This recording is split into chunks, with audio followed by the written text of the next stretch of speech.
हम कोई भी एल्गोरिदम बनाते हैं या फिर कोई भी प्रोग्राम बनाते हैं तो उसको टाइम कॉम्प्लेक्सिटी के टर्म्स में हम डिफाइन करते हैं कि हमारा जो प्रोग्राम है कितना टाइम लेगा एग्जीक्यूट होने में।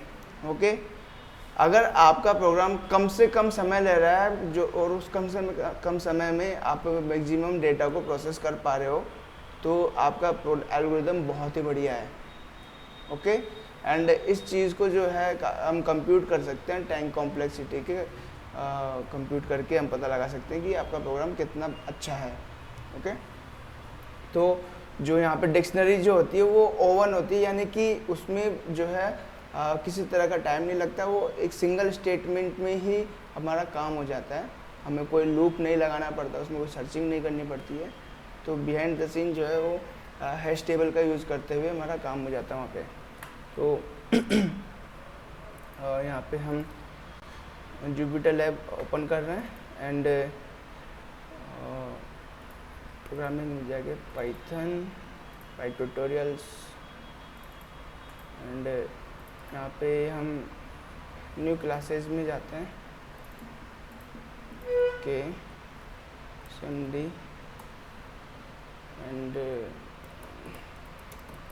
Jupiter lab.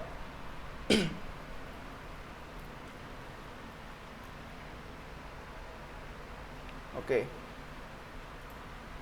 तो डिक्शनरी की ऑलरेडी जो है नोट्स बने हुए हैं, काफ़ी डिटेल में भी बने हुए हैं, तो हम सिर्फ यहाँ पे उनको इम्प्लीमेंट करके देखेंगे क्या क्या चेंजेज और क्या क्या डिफरेंसेस है नॉर्मल डेटा स्ट्रक्चर और लिस्ट में डिक्शनरी में।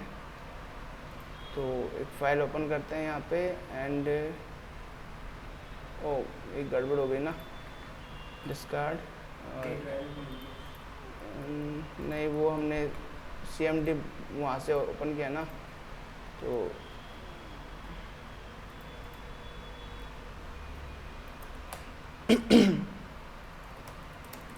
Jupiter lab.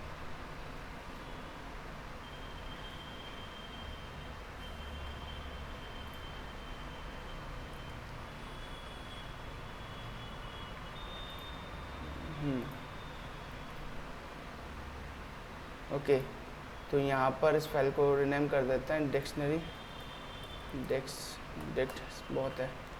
तो डिक्शनरी का जो सिंटैक्स होता है कैसा है, सिंटैक्स की बात करते हैं। तो सिंटैक्स में कुछ भी नया नहीं है, आप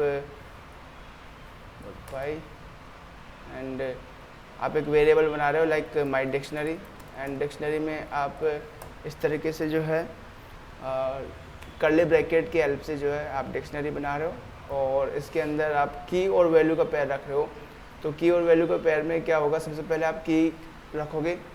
की जो है किसी भी टाइप का डेटा हो सकता है। ओके, उसका टाइप कोई भी हो सकता है, वो एक यूजर डिफाइंड डेटा टाइप हो सकता है, और अगर यूजर डिफाइंड डेटा टाइप नहीं है तो एक वैल्यू हो सकती है। ओके, तो यहाँ पे लाइक नेम एज हाइट हम रख सकते हैं, नेम चंदन और एज 21।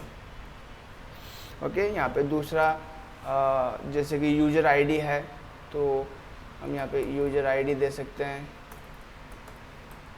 यूज़र आईडी 1 इस तरीके से। तो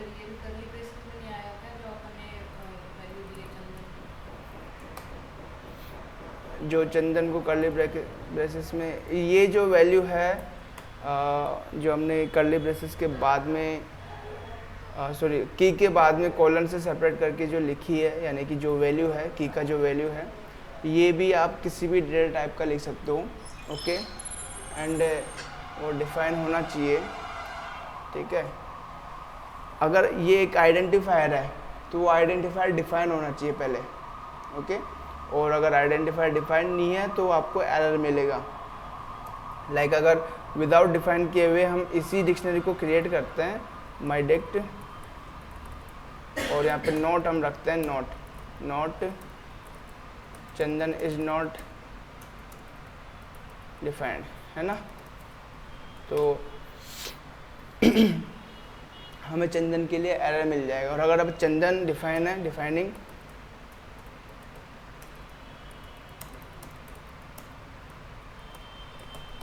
आइडेंटिफायर, तो चंदन के लिए हम लिख देते हैं चंदन।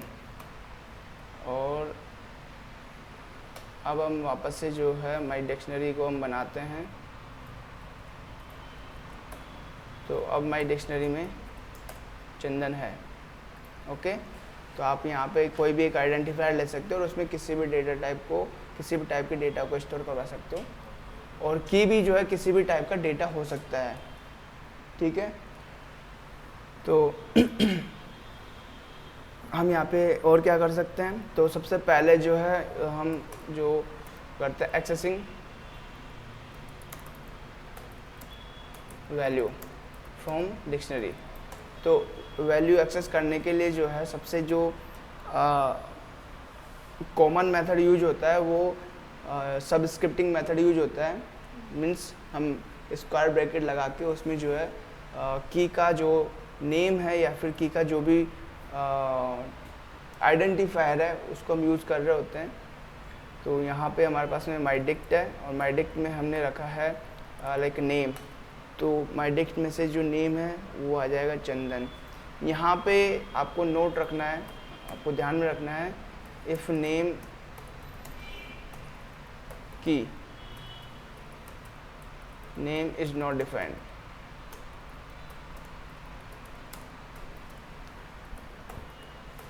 की will be raised.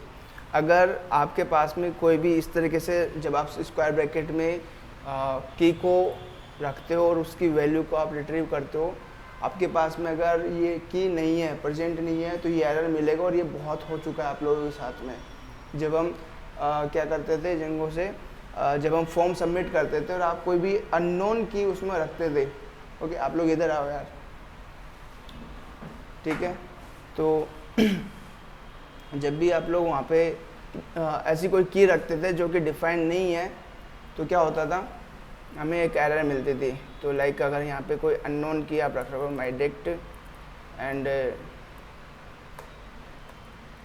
Hello, hello हमारे पास में कोई की नहीं है, तो देयर इज़ नो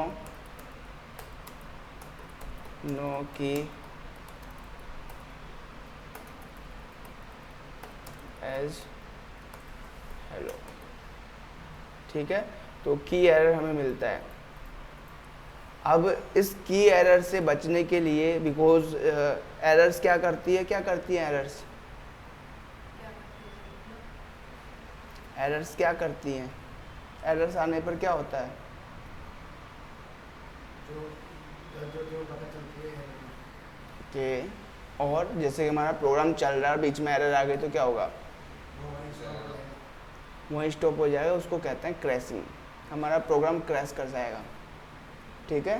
तो आप लोगों ने मोबाइल्स में या लैपटॉप्स में जो भी एप्लीकेशंस देखी हैं, तो क्रैश जब भी होता है तो वो क्रैश इसलिए होता है क्योंकि वहाँ पे किसी तरह का कोई एरर आया है, कोई किसी तरह का कोई एरर जनरेट हुआ है और उस एरर को हमने हैंडल नहीं किया है। ओके, तो वो क्रैश कर जाता है, तो वहीं पे स्टॉप हो जाएगा, आगे बढ़ेगा ही नहीं, ठीक है। तो हमें जब भी एक एक्चुअल एप्लीकेशन बना रहे होते हैं तो हमें इस तरह की एरर्स को हैंडल करना पड़ता है। ओके, तो ये वाली जो डिक्शनरी के केस में अगर हमें ये वाली एरर हैंडल करनी हो जो कि की एरर है, तो और जो आप इस तरीके से एक्सेस कर रहे हो डिक्शनरी, ठीक है, तो इसका एक अल्टरनेटिव जो वे है वो आप यूज़ कर सकते हो,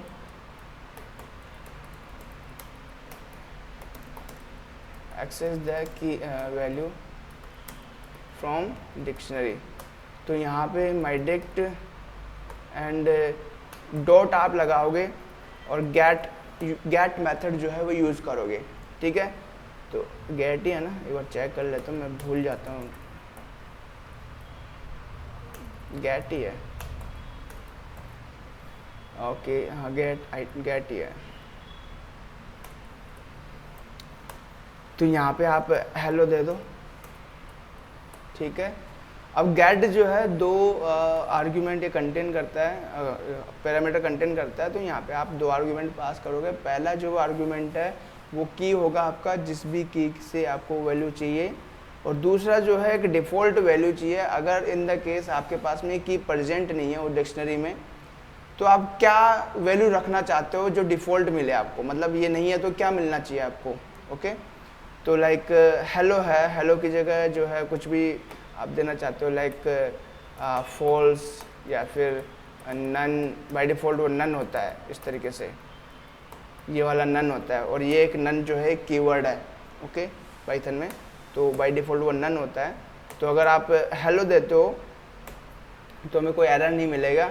और जो हमें मिला है रिजल्ट, एक मिनट रुको,